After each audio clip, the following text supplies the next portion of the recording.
FightHype.com here with the former champion of the world, my man Chris Algieri, and welterweight champion of the world. I hesitated for a second. I couldn't remember if it was 140. Super lightweight. 140. It was yep, 140. 140. Yep. Thus the hesitation. It was against Provodnikov in the Barclays Center. Correct. So You got it. Okay. But my man Chris Algieri, one of the top analysts in the game now too on the media side. Obviously, we're here for Davis and Garcia. Who do you believe will win and why, Chris? Yeah, I've been flip-flopping on this in my mind. You know, like my mind's got one idea, my heart's got another. But I think as we're getting closer and just thinking about, just in totality, everything that's going into the fight in terms of the weight, the rehydration clause, the inactivity, I got to lean towards Davis. I just think that he's been in more dogfights, and I think that as the fight goes on, I think that pressure, that body punching, the aggression, I think is going to add up. But I wouldn't be surprised if the fight starts out real slow, because both men could hurt each other. I think they're going to be cautious of each other's power. I don't think we're going to have like a Tommy Hearns, Marvin Hagler type start to this fight. But I do think it's going to heat up in the middle rounds, and I think we're going to get some classic instances. But yeah, it's hard to go against Davis in this. Yeah, the Hagler-Hearns promise, we're maybe on fight number 1250 saying it's going to be just like Hagler-Hearns. Yeah, and it never happens. It never happens like that. But you yourself were a tall guy who knew how to use those advantages with his height. Do you see that from Garcia, that he knows how to do that? Yes and no. So he's not a typical jabber, right? So he uses more of a pawing jab, and it's effective. It's not a damaging punch. His jab's not a weapon as much as it is a rangefinder, and he's very good at timing and distance and pulling the trigger. His speed is phenomenal. His one-punch power is there. So don't get me wrong. I do believe that he can hurt Tank. I think he can knock Tank out because he does have that kind of punch.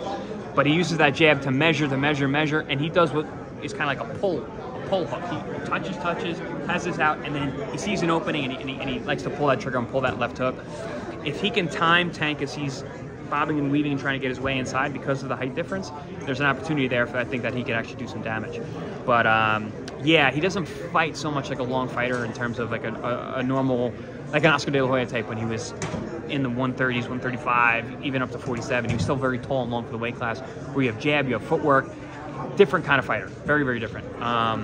But yeah, Ryan, man, he never know with Ryan because he's got that power. With that hook you were just showing, touching with the jab and then hook, and then kind of ideally walking a guy into it. Yeah. But if Davis isn't cutting distance early, if he's doing what he often does early in fights, whatever, take the round if you want. Analyzing, yeah. Should Garcia not let that hook out there early? Just take what the defense gives him, Yeah, that's actually a really good point. You don't want to show your stuff too early. Right. You don't want to go to the well too often. When you have that, you don't want to, because the thing about Ryan's power, because of the speed, it's jarring. That first one that hits you could be the one. If Tank gets used to that, Ryan's gonna have a long night.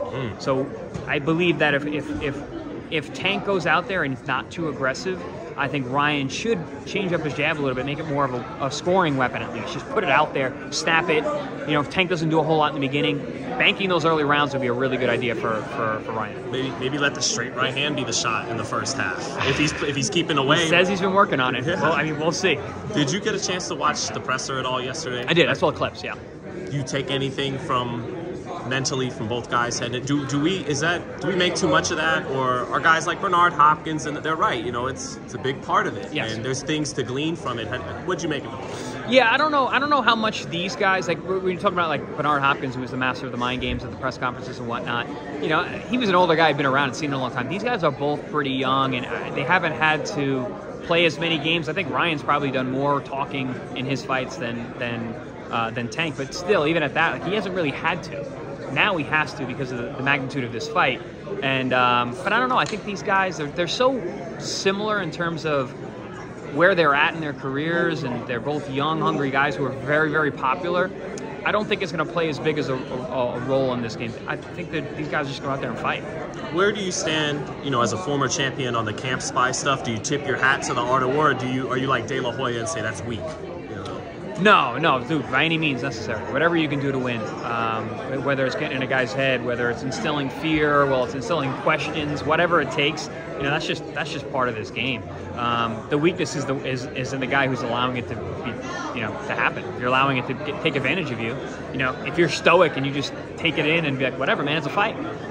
Then that's on. That's the way you should be. But if you allow it to affect you, there's the weakness. Well, Good stuff, Chris. And finally, you got Tank by knockout then? I think he's going to stop him late, yeah. I think Tank is a very underrated body puncher. And the thing about Tank is he's such a slow starter because he believes in himself. And I think once he starts getting to that body, closes that distance, instills that physical pressure, I don't know. It's hard for me to see Ryan making it to the end of the fight. And if he starts touching the body, those elbows start to come down, right? He's got a lot of real estate, really long body. But yeah, I mean, I'm excited because literally anything could happen. I can see Ryan starting him early too. So it's just one of those fights. And could you please plug the show with you and Dan Canovio? Oh, absolutely. Inside Boxing Live, myself and Dan Canovio. We are skyrocketing to the top, trying to get as many views as possible. So keep checking us out. The support's been great, guys. Thank you.